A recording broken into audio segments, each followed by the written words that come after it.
Entonces, habría que preocuparse por eso. Entonces, desde estas edades, cuando el niño o la niña empieza a tocar sus genitales como una manera de explorarse, es la oportunidad indicada para que el papá y la mamá, ambos, comiencen a hablarles a los hijos. Primero, de los órganos sexuales tienen un nombre: pene, vulva. Y olvidarnos del pipí, del pajarito, de la florcita, la cosita, pero porque en eso... todas las culturas del mundo creo que son de campeonato, ¿no? Exacto, porque tienen todos los nombres sabidos inimaginables. Porque justamente eso lo que hace es confundir al niño, claro, y creer que, bueno, el niño que además que va tiene a creer. Vida propia. Exacto. ¿No? O sea, a mí me da la impresión que como que le trasladan una vida propia y lo que debería ser una cosa integral, ¿no? Integral, ¿no? O lo que pasa es que nadie, por ejemplo, a la mano nadie le dice, pues, tu cosita, ¿no? Porque mano es mano. Entonces pene tiene que ser pene, y eso nos va a hablar de la naturalidad de cómo nosotros le hablamos. Más bien, el ponerle sobrenombres nos habla de lo difícil que es para los papás hablar de esos temas. Y yo le doy mucha razón a los papás que es difícil, porque como bien dijiste, Mónica, en tu generación, en mi generación, nunca nos han hablado de sexo. Pucha, entonces el trabajo, tema vedado. Claro, el trabajo de los papás de ahora es justamente empezar a hablar de sexo, porque tampoco lo van a hablar en el colegio ni en otros lados, que sí lo pueden tocar, pero no con los valores que los papás quieren para sus hijos. Exactamente. Y ahora, ¿a partir de qué preguntas uno tiene que explayarse un poco más sobre el tema de la sexualidad? Porque aquí estamos hablando un poco de los gestos, de no enviar mensajes equivocados, ¿no? Partiendo de eso. Pero cuando, digamos, ya los niños comienzan a tener curiosidad sobre una cantidad de imágenes que ven, situaciones que se presentan, la misma relación amorosa entre los padres, o sea, hay muchas cosas por las cuales los niños se ven influenciados para hacer una pregunta, ¿no? Claro, los medios de comunicación. Claro. Muchísimo. Así es, por eso he dicho imágenes y cosas de esa naturaleza. Entonces, hay que tener en cuenta, uno, que el pensamiento de un niño en etapa, por ejemplo, preescolar, es muy concreto. Es algo puntual, listo, rápido, y nada más. Una palabra. ¿No? Y ahora, enseñar sexualidad es como enseñar matemáticas. Tú no puedes enseñar a un niño o un adolescente a multiplicar, a dividir, o la regla del 3 o lo que fuese, si es que antes no ha aprendido a sumar. Y si antes no aprendió los números. O sea, por lo menos a contar. O sea, antes no ha aprendido los números. Entonces, justamente, a veces los papás quieren enseñar de sexualidad a los hijos a los 9, 10, 11 años, claro, ya se ponen cuando ya doctos. Están en otra etapa y no hemos pasado una etapa inicial donde no tienen la idea de cómo es sumar. Entonces, vamos por partes. En la etapa preescolar, los niños te preguntan cosas como, ¿cómo yo llegué al mundo? Ajá. ¿Cómo yo estuve en tu panza? ¿No?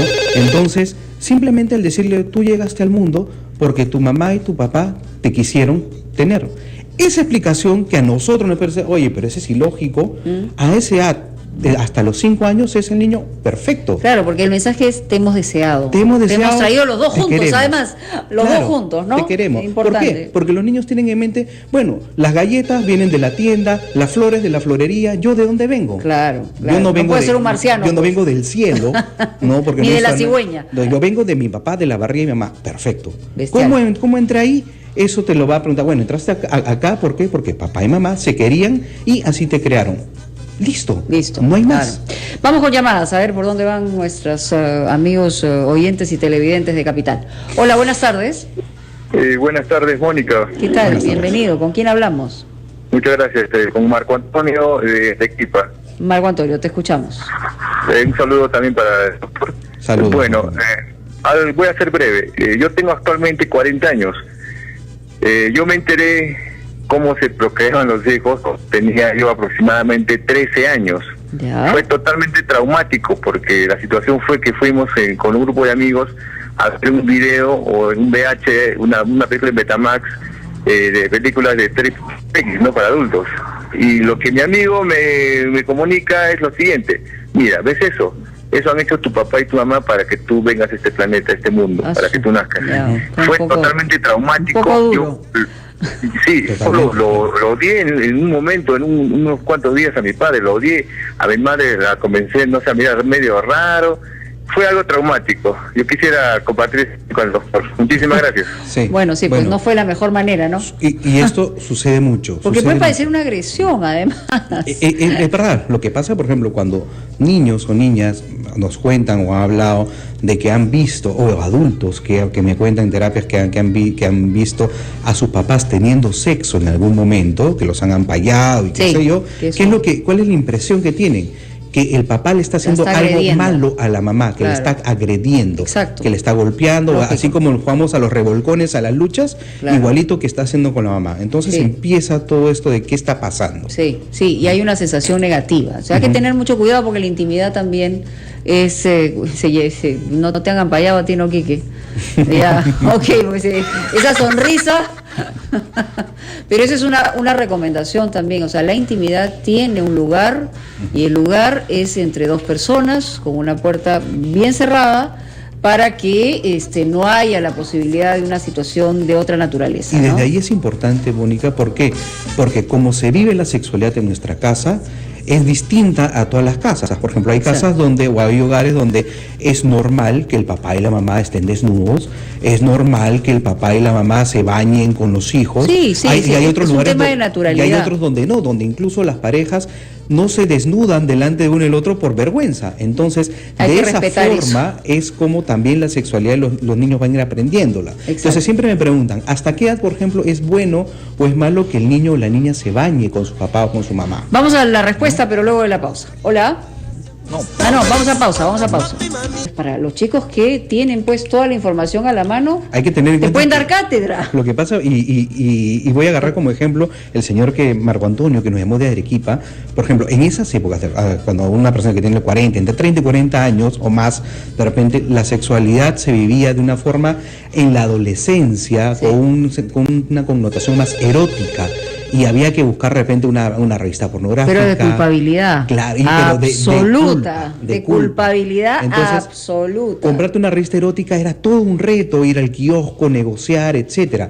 Ahora los chicos de 8, 9, 10 años ponen sexo en un buscador en Google y va a salir un montón de cosas que ya antes eso era impensable. Era impensable, ahora ya es pensable, ahora ya lo da. Entonces, mira, si uno lee la biografía del creador de Playboy, Hefner, ¿no? Sí.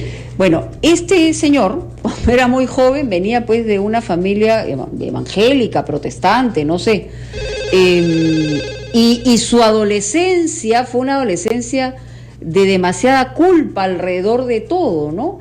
Y a partir de eso y con las revistas estas que ya prácticamente ni siquiera tenían fotos porque habían sido utilizadas 1000 veces o 1.000.000 de veces, él comienza a crear la posibilidad de tener libertad en términos personales y ahí es donde comienza con un grupo de amigos y después, viene toda la historia, después conocemos el imperio. ¿Y qué pasó? ¿No? Claro. Con este señor. Y entró a un tema, a algo que era el erotismo, que era tabú, y mira, a raíz del erotismo, todo lo que se creó. Exactamente. Porque las fotos de Playboy no son fotos pornográficas.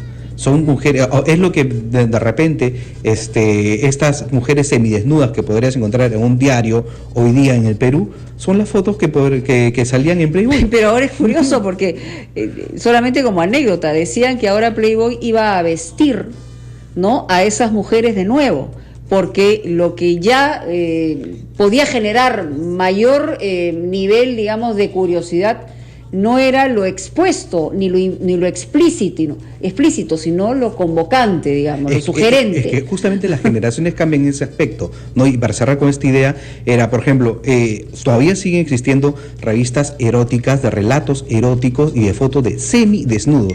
¿Quiénes lo consumen? Las personas adultos mayores. ¿Por qué? Porque crecieron en ese contexto.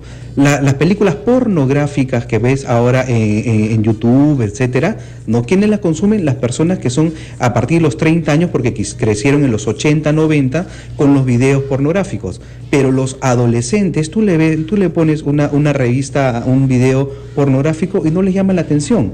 ¿Qué les llama más la atención? Los videos caseros, muy similar al sexting que viven ahora, que es ese intercambio de fotografías semidesnudas o desnudos de alguien real. No ven a la artista pornográfica como algo excitante.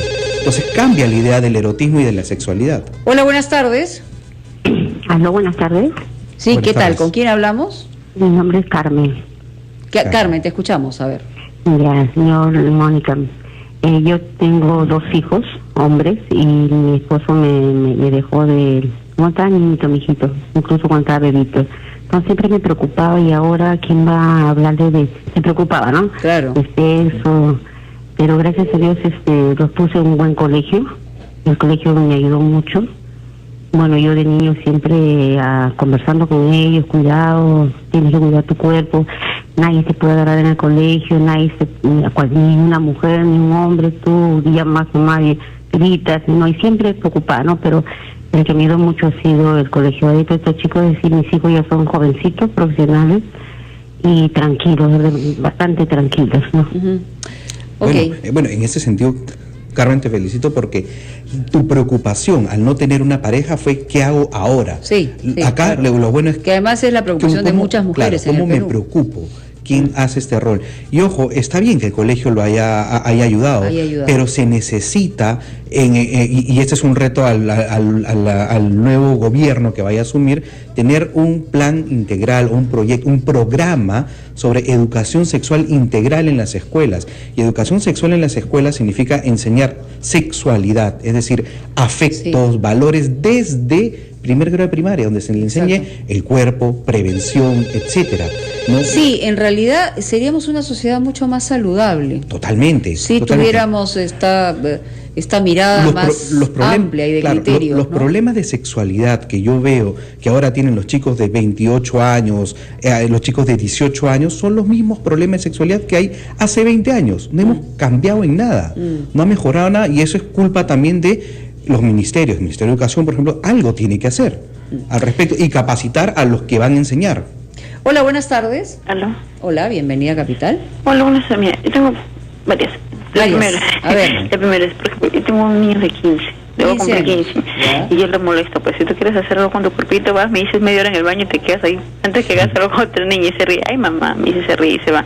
Es que me es difícil, ya le explico, le enseño, no, pero más no le digo nada. A la de 10, a la de 11 años, ella, por ejemplo, una vez me agarró fría.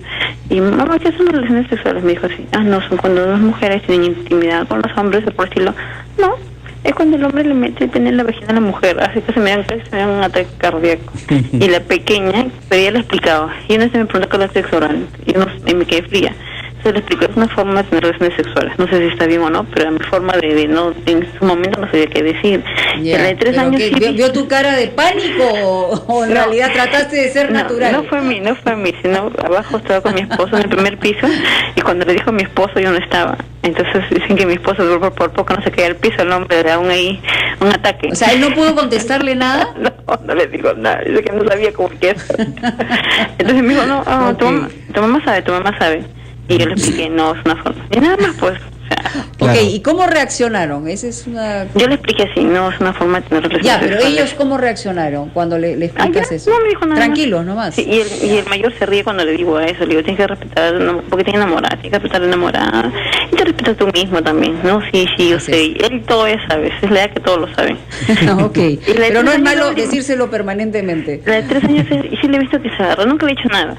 Y yo le digo, ¿se te cae tu mimí? Y me dice, no. Ya le digo, pero nomás no sé qué más decir. Y sí le hago que se limpie, todo normal, pero más no. Ok. Bueno, creo que es una buena conducta la que lleva la señora. Pero vamos a agarrar como ejemplo porque justamente acá la idea no es pelotearse entre los papás, quién enseña o quién no. Entonces, siempre que los hijos nos pregunten algo de sexualidad, nosotros hay que repreguntar para saber qué es lo que sabe, ¿no? Si te dice, por ejemplo, qué es sexo oral, como el dijo acá, bueno, ¿y tú qué crees que es? ¿No? O dónde has escuchado, pero pues, para saber qué es lo que sabe, qué tanto sabe, para no ir pero más allá. Hay que tener importante que la actitud que vamos a tener tiene que ser una actitud donde los hijos se sientan sostenidos, donde se sientan confortables, con una voz tranquila, nunca cuestionándolo, ¿no? ¿Dónde has escuchado eso? Claro, se cayó. Hay que darle seguridad a los hijos, ¿no? Los hijos, si nos preguntan es porque confían en nosotros. Así es. Y hay que estar tranquilos. Y si no sabemos, lo mejor es, hijo, dame un ratito, me desocupo y te atiendo. Pero ese un ratito, ¿no? Y con eso vamos a la llamada, ¿qué significa? Agarro mi celular, busco Google, ¿qué significa? Para ver cómo lo ayuda. podemos explicar. Porque ese ratito es, ojalá que te olvides y ya al rato, olvídate. No. Él ya entró a Google y alguien encontró otra cosa. Así es, exactamente. Necesitan respuestas, y respuestas claras, amigables, y sobre todo tranquilas, con afecto y tranquilos, eso es la confianza. Hola, buenas tardes.